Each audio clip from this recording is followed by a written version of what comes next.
Broncos country, I'm Lori Lattimore-Volkman, and I have a special show for you today with a special guest, King David Haynes, son of Abner Haynes, who became a trailblazer for Black athletes in segregated America in the 1960s. The AFL All-Star Game was scheduled for New Orleans, a city without a professional sports team.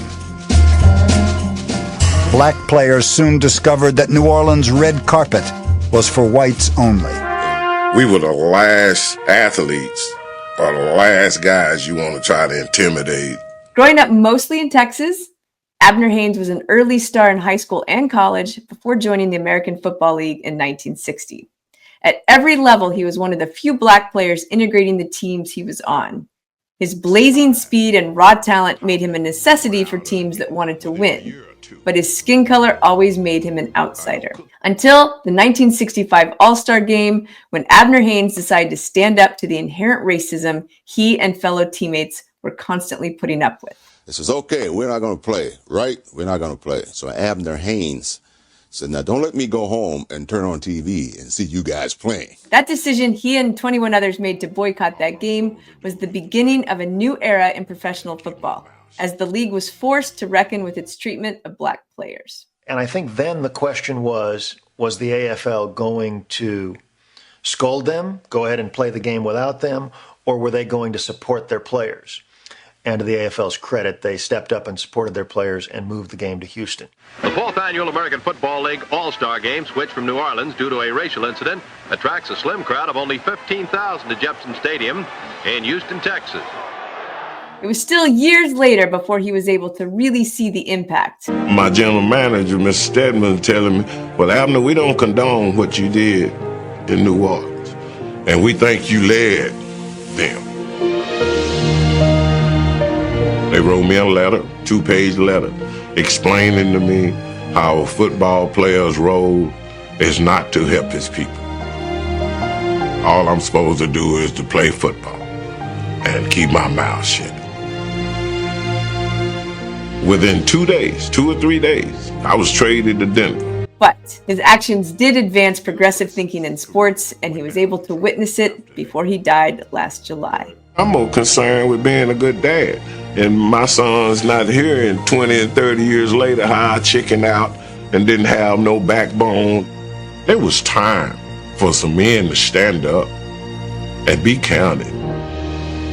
I think that's what we did. His son, King David, has recently published a book about Abner Haynes' life called Abner Haynes, An American Hero, available on Amazon and Audible. I had the pleasure of interviewing King David and his father back in 2020 after Black athletes were once again taking the lead in making society reckon with its racist past. And I am happy to welcome King David back today for a continued conversation about his great father. Thank you, King David. It is great to have you. Well, it's great to be here, and I thank you, Laurie, for inviting me. I really appreciate it. Oh, of course. So let me set the stage a little bit. Your dad was known as a fast, elusive halfback who rushed for a league-leading 875 yards and 9 touchdowns in 1960. Today, that may not sound like as much as it really was, but back in those days, that was a that was a workload for a running back. Yes. And he ranked 5th in the league in receiving with 55 catches and 1st in punt return yardage. So he was all over that field. And he was voted Rookie of the Year and Player of the Year. So tell me, what was the impetus for writing this book about the man your father was? Not just the football player, but the man. Well, Dad was always very concerned with kids and the younger generations. I mean, you know, the whole time that I remember with him when he was in good health and strong and younger, he would always be concerned with setting a good example and leaving a good example for the kids that would see this. And so as he got older and his health started failing, we would talk about uh, retelling his story, because just like when we just would go through our normal life, I would know and see people that were my age that, never saw him play, never heard of him, don't know how we've made the progress in our country that we have made. And so Dad wanted to leave it retold again, from my point of view and from my eyes, for a younger audience. Like at right now, I'm 63 years old, and I remember once or twice my family telling me, "That's your daddy on TV," and the TV was taller than me, and so we realized that there are so many people, in America now that not only didn't see him play, but is so far removed from them, they don't know the story. And if we can help inspire, that was the thinking. We could help inspire, one person, one kid, because everybody in their journey is going to run into roadblocks, stumbling blocks, potholes, Right. obstacles, just like he did. And if you know the story and know some of the things that he overcame, that it would inspire others that they can overcome as well. We wanted others that are much younger even than myself to know how we got to this place today, where anybody can be anything that their ability and their hard work will allow. If there's going to be a place to start, it's going to be through sports, because Yeah. regardless of your background, regardless of your color, people love to come together to cheer for a team, and to watch something exciting, and to go through the emotions that you see when people are fighting to win and to compete, and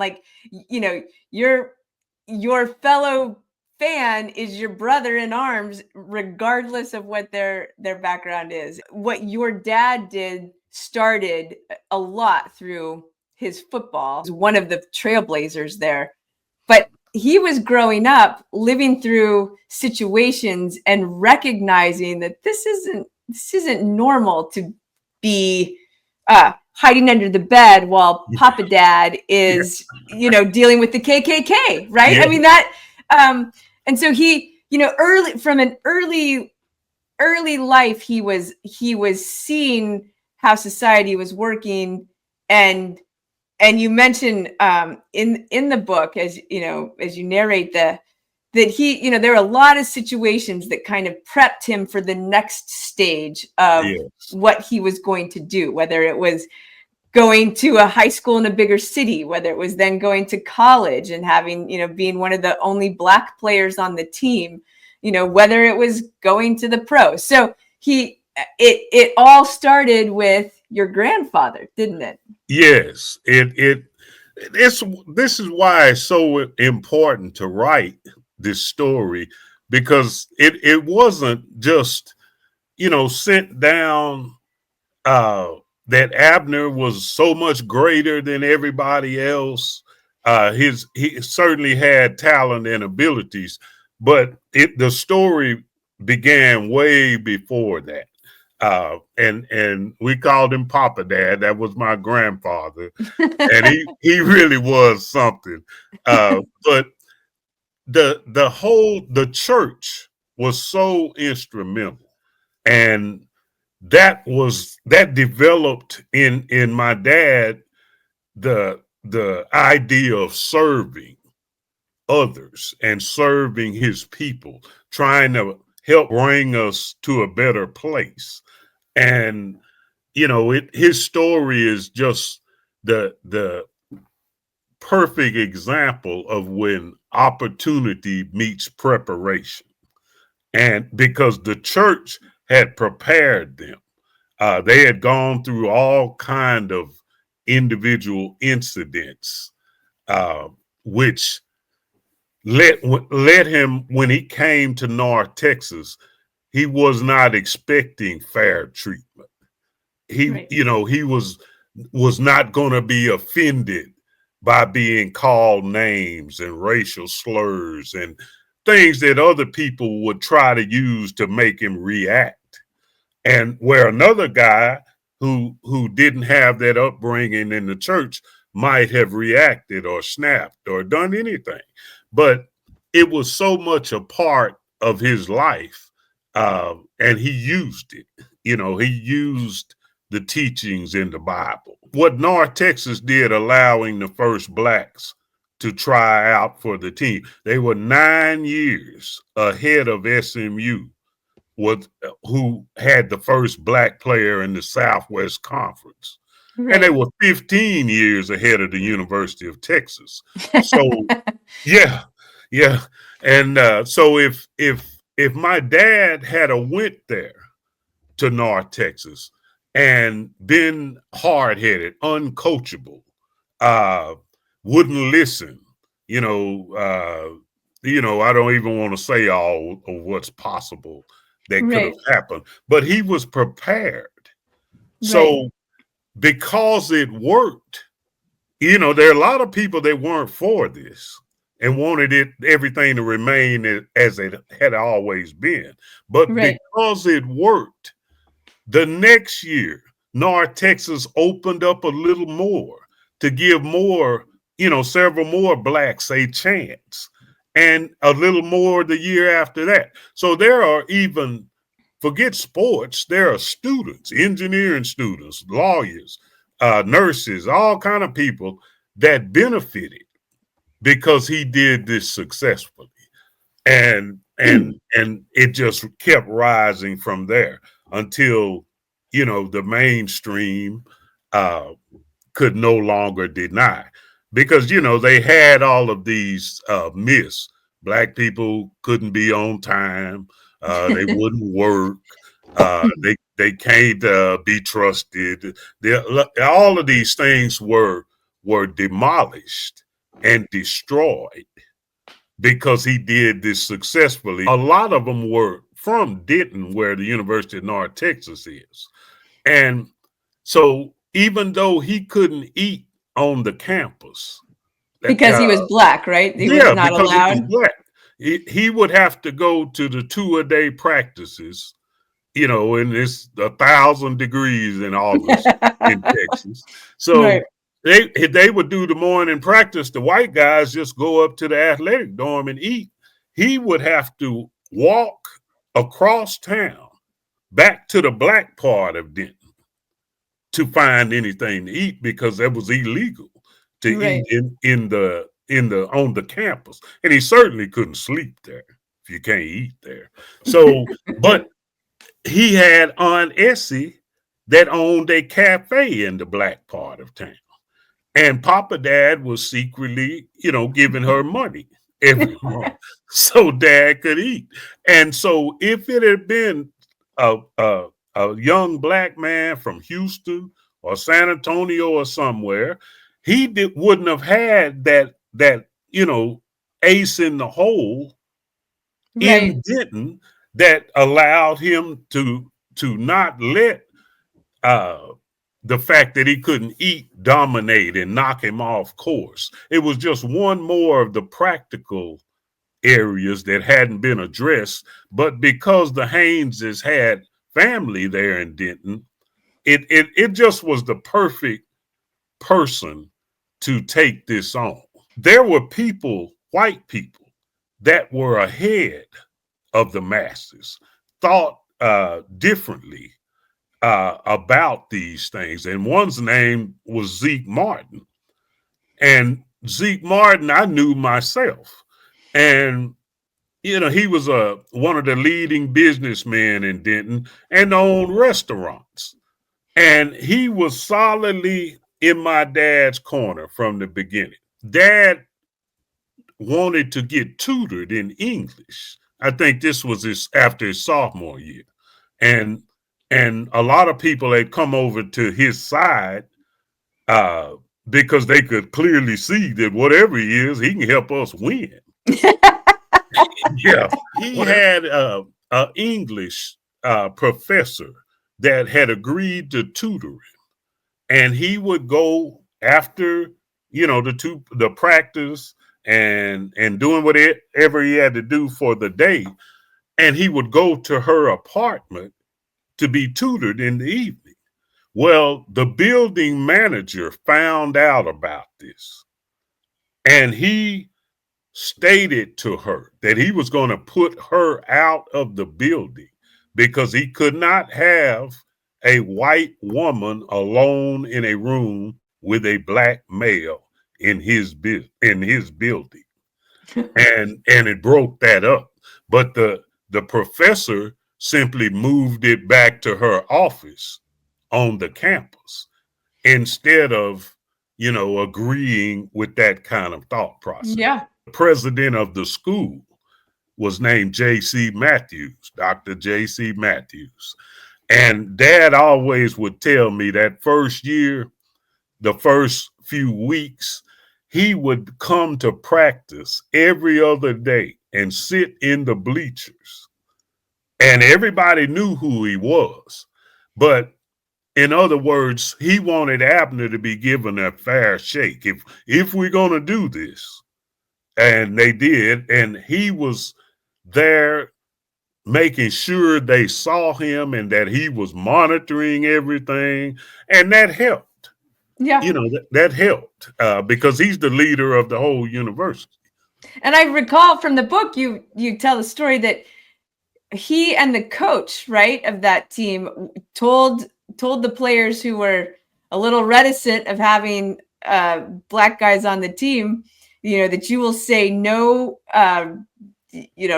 racist threats or names to these players. If you can't say their name, then you'll say nothing at all. Yes. And you'll treat them like your teammates. Pretty forward thinking for a white coach in Texas at that time. Yeah, and he was an older guy. His name was Otis Mitchell. And my dad always told me that he never treated him with anything but respect. Way back then, 1956 is when they did this. And from the moment they got there, there's a certain group that quit the team immediately. Because see, all of the Texas is segregated. So just the two blacks come from all black world. All the white guys come from little towns that don't have a black in the whole school district. Right. And they've never played against one or played with one. So it was quite a shock to them. But so some just quit immediately. They're through. Then others, had their own dreams and aspirations. So they didn't quit, but they wouldn't take showers. Because I guess they thought the black might rub off on them. But then there was this other third of guys who, and they've told me this over the years, his team, because they all lived a long time, and we had lots of meetings and conversations. Right. But they initially wanted him to be run off because they wanted things to stay always, like they had always been. But they also wanted to keep their place on the team. Yeah, but they didn't quit. And and so they could see, pretty quickly that this guy could help us win. And it's like you were mentioning team earlier. Right. When guys fight together and claw and work through that heat and hang together and learn things together, it has a way of making you closer, with these people. And that's what happened. That's what happened here. They may have wanted him run off in the beginning, but they had enough wherewithal where they hadn't quit the team. And day by day, he became a person to them and not Right. just a black face to oppose. His dad always wanted to not take all of the spotlight uh, and all of the accolades because he didn't do this alone. You know, Right.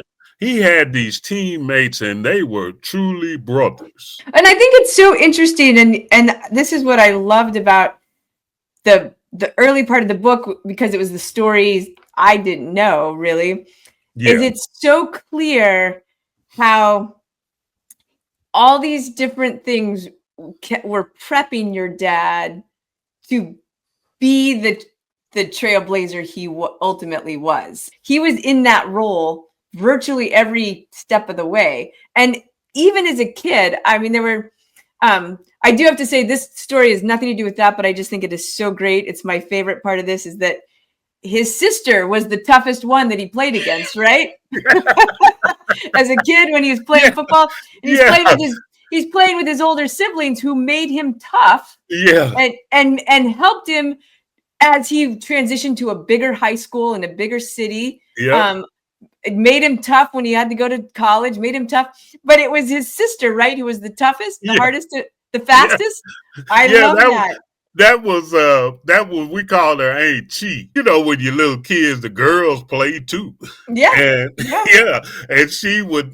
he'd always tell me how she would knock, her specialty was knocking players into the cars that were lined on the streets. Right. But you make a good point in that all along the way, he kept playing from a young age. He was playing with kids older than him. Yeah. And I think they helped, develop that broken field running and elusiveness that he had. Even when he went to high school, when the family had moved to Dallas because Papa Dad got promoted in the church, and he had to be based in Dallas. Yeah. My dad was the part of the only class that went to Lincoln High School for 5 years, because when they went to enroll him in the 8th grade, they were told that not all, there was only 2 schools in junior high schools in Dallas that blacks could attend at this time. And they both were already overcrowded. And so the entire 8th grade class wasn't going to go to junior high school. They moved them to the high school. Right. And so he had another year where he's playing ball and doing everything against older kids. And by the time he got through there, he had a pretty fine point on it all. Just from that game they played at lunchtime, they'd have 100 boys out, and you just throw the ball up, and whoever catches it is him against everybody else. Yeah, you got to fight your way for that kind of thing. So I've heard all this all my life, but I could see just from my own, what I know about sports, that's constantly evolving the muscles, just the moves and what to do with a football. And these bigger boys are after you. And all of that had a lot to do with it, I think. And it also, I mean, even though it was sports, it sounds like, it made him tough. And at the same time that he's, learning to be tough and fight through with a bunch of older siblings and older kids and play football or whatever sports or run and race.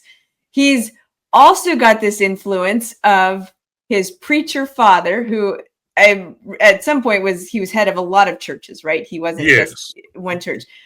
And he saw an example of a God-fearing man who also was not going to let the Klan come into his church or come into his community and take over. You're right on with that. The church and his father in particular, my grandfather was a serious man and stern.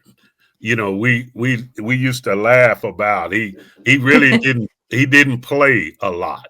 You know, he was always, you know, if he told you, okay, we're gonna leave at 2:00, at 2:03 he was gone.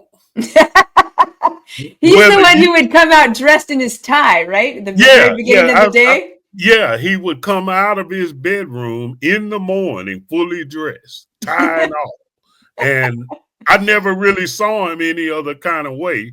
And you know, Dad used to tell me all the time how, you know, you're in high school and you got your little buddies and your little cliques, and they got knocked off one by one. Any number of the potholes that life has for us all that you've got to avoid. But many times he would be saved from what they got into because he had to go to choir practice. Papa Dad was going to insist that everybody participated. He couldn't follow them to go do whatever they had in mind. Get into trouble. Yeah. You know, they're 15 and 16-year-olds. So they went to church every day of the week somewhere. Because he had 3 churches. And and they would be the ones to turn the lights on and they turn the lights off. And so my dad carried these teachings and that belief onto the practice field, onto the football field. When somebody called him the N-word or he carried it everywhere. And it gave him certain boundaries that another guy who didn't have that might not have. But I know any number of instances where, you know, that was critical. He had such structure, and the structure gave him, you know, with his buddies and the other younger people, automatic ways out of different situations. Because he would use that. Oh, I've got to go to choir practice. Yeah. So the church really had, you know, it's back to, that's before he goes to North Texas, but it's back to the fact that he was the perfect guy to try to break down this gigantic barrier. Separation of the races. I want to mention a guy named Norman Miller. Norman Miller was one of the male cheerleaders. Yeah, he was something. Even after that first season or in the middle of it or whatever, as Dad would walk around the campus to go to class or what have you,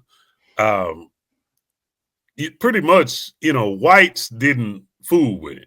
And they were ostracized, you know, by other whites for even being seen talking to him. And Norman Miller didn't care about that. He didn't care at all. From the beginning, he would walk my dad to class. He made a big point of letting other people see him with him. And he just was there from day one to the end. But they were thick as thieves from the beginning.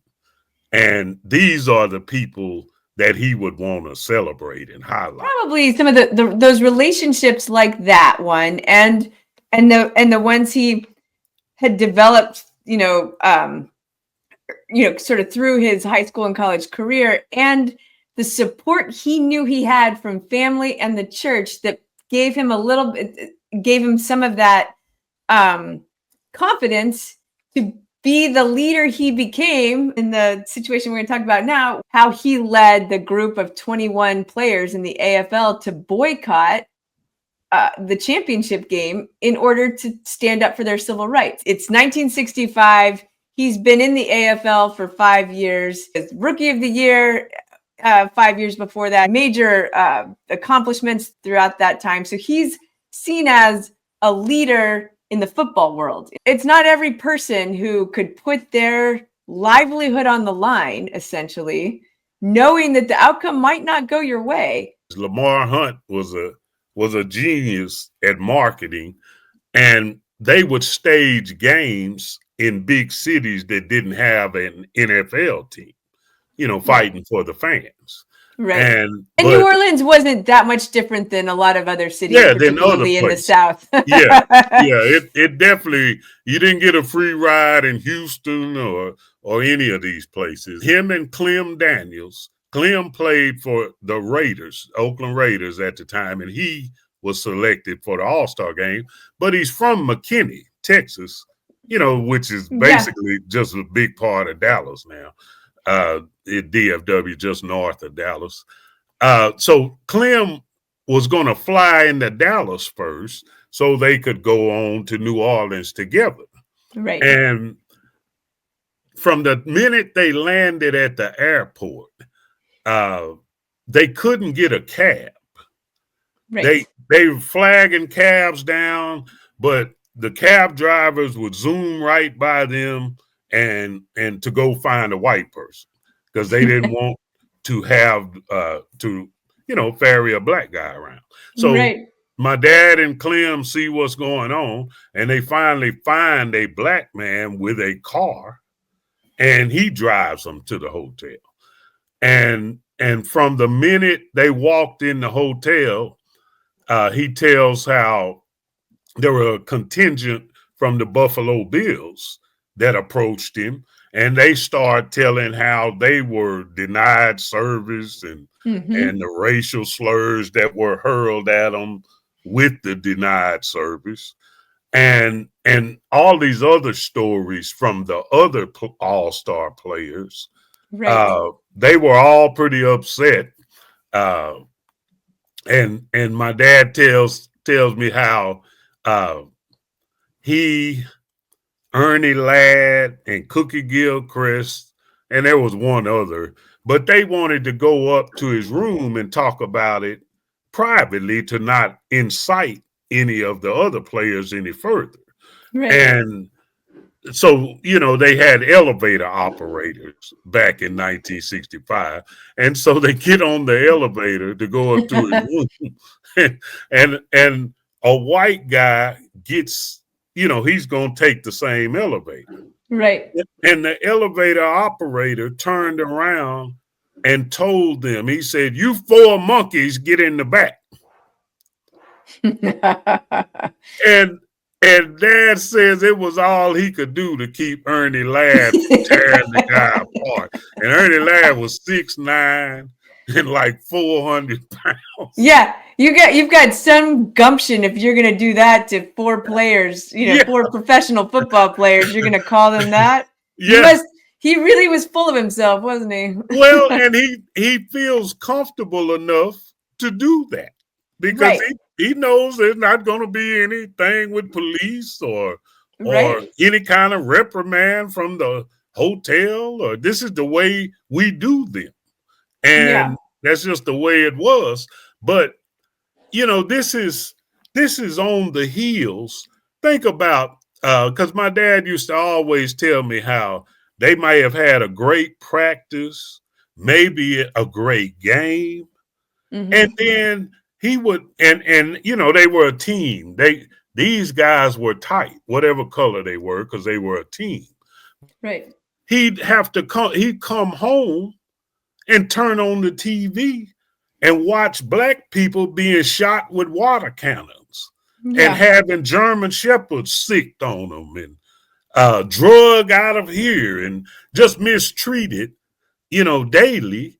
And his it just was hard for him to reconcile.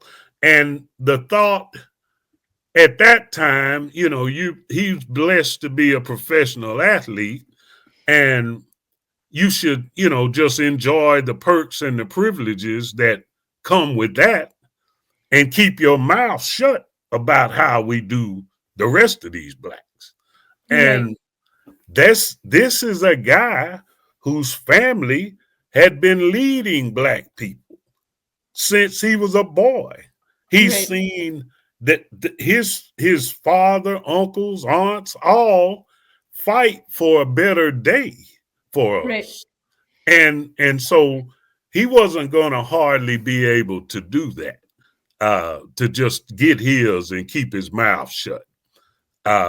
So, that was just too much for them to stomach, the thought that we will fly into town. Now we know it's not every last person in New Orleans. I got a couple of great friends that live there, but Right. they couldn't take all of that and then feel good about themselves to trot out and entertain these same people. Right. That had been treating them like that for the prior 2 days. And And they weren't allowed to stay at the same hotel, I thought, were they? no, they back then they had always the separate hotels. They had the black hotel. Right. But even they got treated bad at the black hotel. So it's It was just a hard life being a pro football player back then. well, it's just the way it was and the way people were wired. And this is what we speak of, the distance we have come in Right. this country. Because that's just 1965. Right. That wasn't in 1812. It wasn't by history standards, it wasn't all that long ago. Right. But we have made so much progress, since those days. And I'm glad he lived long enough to see the modern world. Right. And it's interesting because if you think about it, that eventually it would have happened, right? But that your dad and his leadership with those other players that year, was a spark for somebody to be a trailblazer. It's sometimes hard to think about really what that takes, because we study about it after it's happened and we see, what good has come from it. But in that moment, there's a lot at stake there, and there's a lot of risk for your dad to say, I'm not going to play, and I'm asking these other guys not to play, and possibly lose their jobs and lose their livelihood to some extent, lose a big part of what, is important to them potentially. And as it turned out, your dad did, he'd been with the Texans. They were moved to Kansas City. So at this time he's with the Chiefs. I mean, it's the same ownership, but, new city. He's with the Chiefs. And a few days after this boycott, he finds out that he's no longer a Chief, correct? Yes. We kept a letter for a long time, but the general manager of the Chiefs sent him a letter that saying that they did not condone what he did, and they think that he led the players, and a couple of days later he's traded to Denver. So enter my favorite team, the Denver Broncos. Yeah. So that's another reason I love Denver. Denver had the first black quarterback in Marlon Briscoe. It's nice to be part of that. It's nice to claim that history. Well, and it is true. It did happen. I imagine there were a quarter of the teams or a third of the teams that wouldn't have touched him. Right. Because they agreed with, let's keep the status quo. And they knew the public wasn't ready for it. Right. Which is, again, why I think it's remarkable what your dad did. And I think it's a little hard for us to recognize, what a leap of faith that was for him to do, because there were the world, the country, the society, and even a lot of professional sports was not ready for that. No, and let me say this, because I talk about them a lot in the book, is the Hunt family. Mm-hmm. Lamar Hunt owned the team. The way I understand it, he left a lot of this stuff to the general manager. I don't even want to say his name because I'm not trying to run him down. But at the same time, that incident didn't work out. My dad and Lamar Hunt loved each other. Right.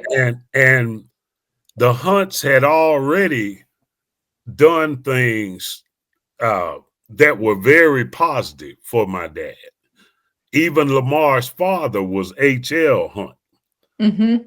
And he was like the wealthiest man in Texas. Right. And he took a special interest in Dad. He would take him to lunch, and he was always talking to him about things that didn't have anything to do with football. And, Right. he's a wealthy white man. He doesn't have to associate with anybody, let alone Right. a young black man. You're right. But he did. But he did. Yeah. And my dad loved them. And the best way I can say it is the business of football got in the way. Right.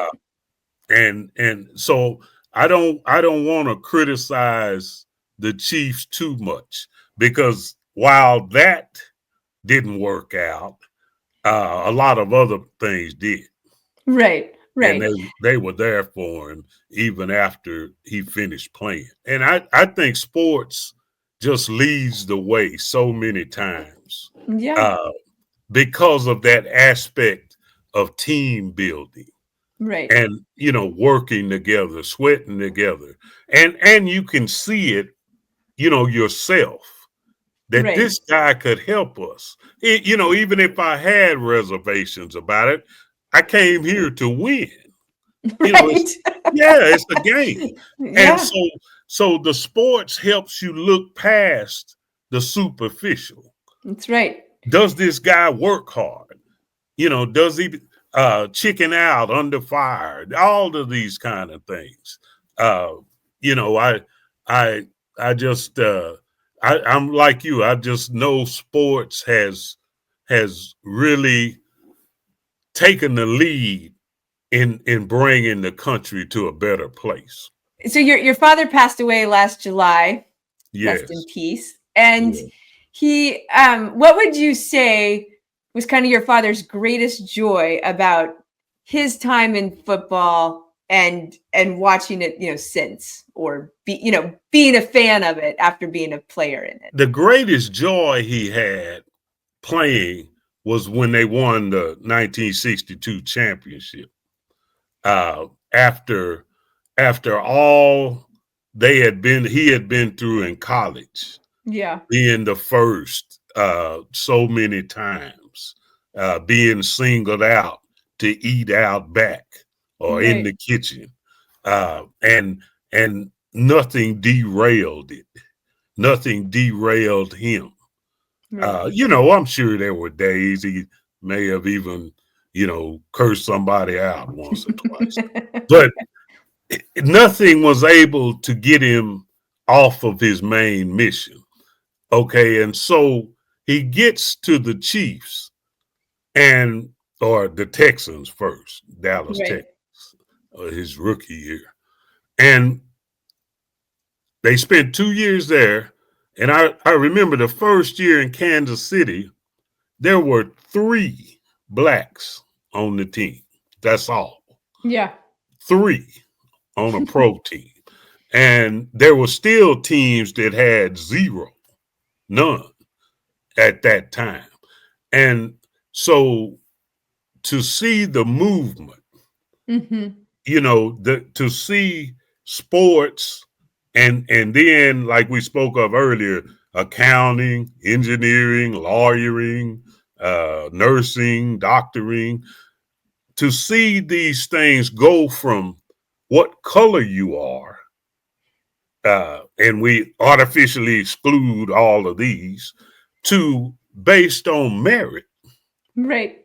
Did you study? Did you sacrifice? Did you finish? Was really a joy for him. He had a lot of fun. The year the Super Bowl was in Dallas. Yeah. They had lots of activities, surrounding that. And one of them, they had this contest of the 100 greatest moments in Texas football history. Ah. Okay, and they took it from high school all the way to the pros. Oh, nice. Yeah, and Dad won 4 of those. I was going to say he was probably in more than one. Yeah, So no, he won 4, and I had never seen him so animated. We in the course of this program, like I was always like his driver. right. Uh, and he always liked me to go because I just loved football young, and I just knew a lot of these people from hanging around with him. Yeah. And I could drive a long time without stopping. But I would always go with him. And so we'd go to these different events that were celebrating as they would count them down leading up to the Super Bowl. Yeah. And we'd be in elementary schools and high schools all around Dallas. And I got to see him with these kids. Yeah. And it was just beautiful. He was so happy that the league or the system or whatever you want to call it didn't continue to blackball him. Right. Didn't continue to demonize him for trying to stand up for his own people, but accepted him And celebrated him. and celebrated him. He was really happy about that. Well, I imagine he would have a twinkle in his eye to see this book because it's a wonderful read. It's great stories.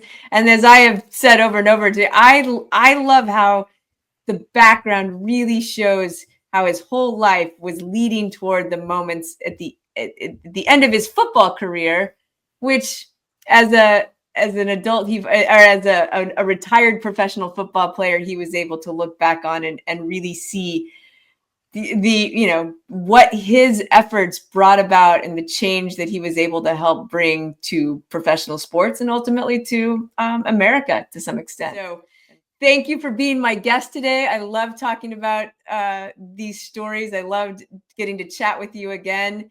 And I look forward to promoting the book and promoting to your dad. Well, thank you, Lori, and it's been a pleasure. I love to talk about this stuff because it was so successful.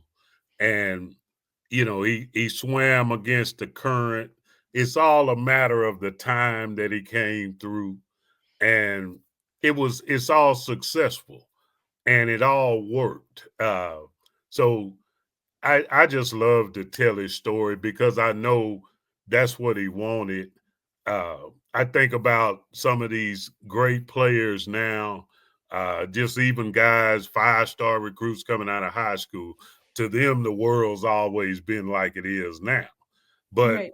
I know there are some that will be able to be inspired by looking back at some of the earlier people and what they went through. And Right. when you face your own obstacles in this life, it's good to see these people that have faced them before you Right. and successfully dealt with their obstacles. Thank you for writing it. Thank you for helping to tell his story and keep that story alive. It's a remarkable effort. Well, thank you for having me, Lori. I really appreciate getting a chance to tell more people about his story. Great. Well, thank you so much. It's been a wonderful conversation. I'm more concerned with being a good dad. And my son's not here, and 20 and 30 years later, how I chicken out and didn't have no backbone. It was time for some men to stand up and be counted. I think that's what we did.